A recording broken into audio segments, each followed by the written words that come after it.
every June we celebrate Pride Month, but the goal is to be inclusive all the time. So joining me this morning with suggestions on how we can make our communities and our workplaces even more inclusive are Amanda Cole and Brian Schultz from the Plexus LGBT and Allied Chamber of Commerce. Amanda and Brian, welcome to the show. Good morning. Thank you so much for being here today. Can you guys first and foremost just talk to me about Plexus and what you guys do? Yeah, Plexus is the LGBT and Allied Chamber of Commerce. We are a part of a national LGBT chamber. What's interesting to think about is there's only 54 LGBT chambers in the country. So we're doing this unique work of supporting small businesses, providing professional development opportunities, DEI trainings, and lots of fun events. And you guys are also working to make all of us better. Can you talk to me about how we can create affirming and more welcoming spaces in our communities and our workplaces and really just anywhere we decide to go? Absolutely. One of the things that we do, we work with about 50 different organizations on their employee resource groups.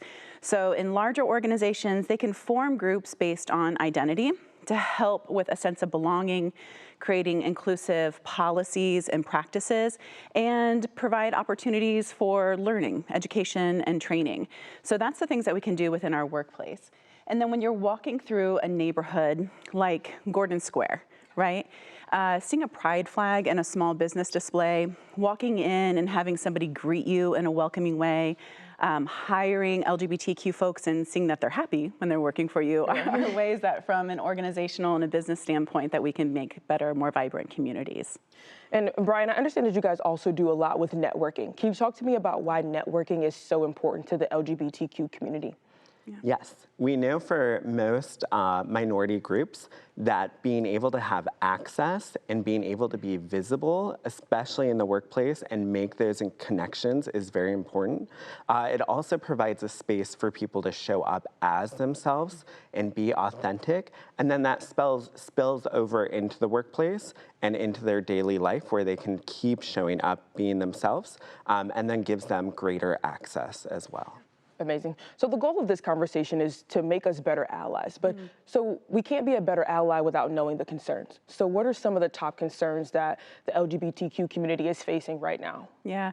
So right now across the country, there's over 500 anti-LGBT legislation and bills.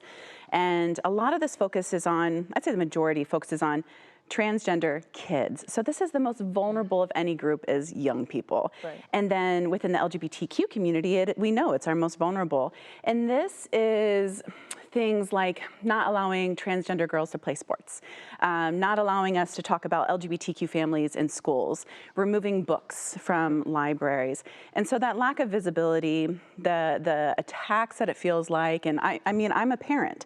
So when you come for my kids, that's really stressful for me, and I might even be thinking about moving out of places where that's happening. And so that's a really major concern. And then we know from companies that have done the work to have inclusive healthcare benefits and all of this, they're trying to figure out if a state passes legislation that doesn't allow them to do best practices to retain talent, what are they going to do and how are they going to support those individuals and those families? So it's a major concern, and it's a big economic concern too. Definitely something that should be addressed. Yeah. You mentioned some of those companies that have done the work. Yeah. So obviously large companies have diversity, equity, inclusion people, but what about those smaller mom and pop shops that don't have resources like that? What can they do to be better? Yeah, well, Brian is the president of our Education Foundation. So the Chamber of Commerce, you're going to do networking and we're going to support small businesses. On the Education Foundation side, we're there to help companies, large and small, meet their DEI goals. So we're launching our Business Inclusion Hub, which focuses on this specifically. When we do a training on an employee handbook or accessing transgender affirming healthcare for a large company, they probably have 5 different people who are going to work on that handbook. But like you're saying, you know, a small business like Gudorf & Sons in Minster, Ohio, my grandma and grandpa's shop, how were they going to support the 5 employees that they had? Or how are they going to greet us when we walk in and say, how are you doing? Instead of, how are you doing, sir?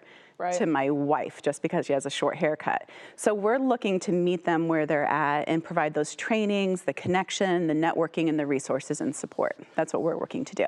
Absolutely amazing. And again, for you at home, you can find more information about everything that we talked about on their website. You can do that by visiting thinkplexus.org. And again, Amanda and Brian, I want to thank you both so much for being on the show this morning and sharing such valuable information. Thank you. Thank you.